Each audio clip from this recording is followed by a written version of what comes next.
Hello দর্শক বন্ধুরা, কেমন আছেন আপনারা সবাই? আশা করছি বেশ ভালো আছেন। ঢালিউডের আলোচিত তারকা শবনম বুবলির জন্মদিন সবসময় ভক্তদের কাছে বিশেষ একদিন। তবে এবারের জন্মদিনে ঘটে গেল এমন এক ঘটনা যা বুবলি তো বটেই, পুরো ইন্ডাস্ট্রির জন্যই চমকপ্রদ। অভিনেতা জায়েদ খান হঠাৎ করেই বুবলির জন্মদিনে হাজির হন এক বিশাল সারপ্রাইজ নিয়ে, আর সেই সারপ্রাইজ দেখে বুবলি যেন বাকরুদ্ধ হয়ে পড়েন। জন্মদিনের অনুষ্ঠানের মাঝপথে হঠাৎ করেই এক বিলাসবহুল গাড়ি নিয়ে হাজির হন জায়েদ খান। গ্লাসে ঢাকা চকচকে কালো রঙের গাড়িটি ছিল একেবারেই নতুন, দাম প্রায় কোটি টাকা। গাড়ির সঙ্গে জুড়ে ছিল বুবলির প্রিয় ফুলে সাজানো এক বিশাল তোড়া। কিন্তু শুধু এখানেই শেষ নয়, গাড়ির সঙ্গে একটি বিশেষ নোটও ছিল যেখানে লেখা ছিল, তোমার হাসি আমার সব থেকে বড় অর্জন, সবসময় এমন করেই হাসতে থেকো। বুবলি এই সারপ্রাইজ দেখে এতটাই অবাক হন যে কিছুক্ষণের জন্য কিছু বলতেই পারছিলেন না তিনি। পরে আবেগপ্লুত হয়ে তিনি বলেন, আমি কখনোই ভাবিনি এমন কিছু হবে, এটা আমাদের জীবনের অন্যতম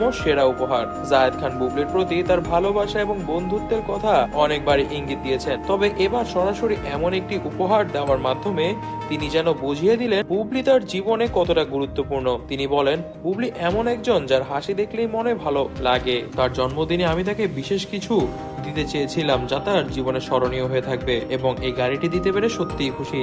জায়েদ খান আরো যোগ করেন, আমরা যারা ইন্ডাস্ট্রিতে কাজ করি তাদের বন্ধু খুবই কম, এবং এই কম বন্ধুর মধ্যেও একটি সৎ ও সুন্দর বন্ধু পাওয়া সত্যি ভাগ্যের ব্যাপার, আর বুবলি আমার তেমনই একজন বন্ধু।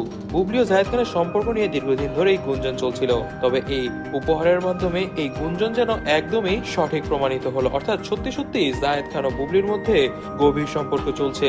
অন্যথায় কিসের জন্য জায়েদ খান কোটি টাকা দামের গাড়ি নিয়ে হাজির হলো বুবলির বাসায়? এই সারপ্রাইজ নিয়ে সোশ্যাল মিডিয়ায় ঝড় উঠে গিয়েছে। একজন ভক্ত লিখেছেন, এত বড় সারপ্রাইজ কি শুধু বন্ধুত্বের জন্য, নাকি তার পিছনে আছে অন্য কোনো কাহিনী? তবে দর্শক বন্ধুরা, এই বিষয়ে আপনারা কি মনে করেন তা কিন্তু অবশ্যই আমাদেরকে কমেন্ট বক্সে কমেন্ট করে জানাবেন, এবং সাবস্ক্রাইব করুন আমাদের ইউটিউব চ্যানেলটিকে, এবং অবশ্যই আমাদের ভিডিওটি ভালো লেগে থাকলে লাইক করে দিবেন, কমেন্ট করে দিবেন, বেশি বেশি করে শেয়ার করে দিবেন। ধন্যবাদ।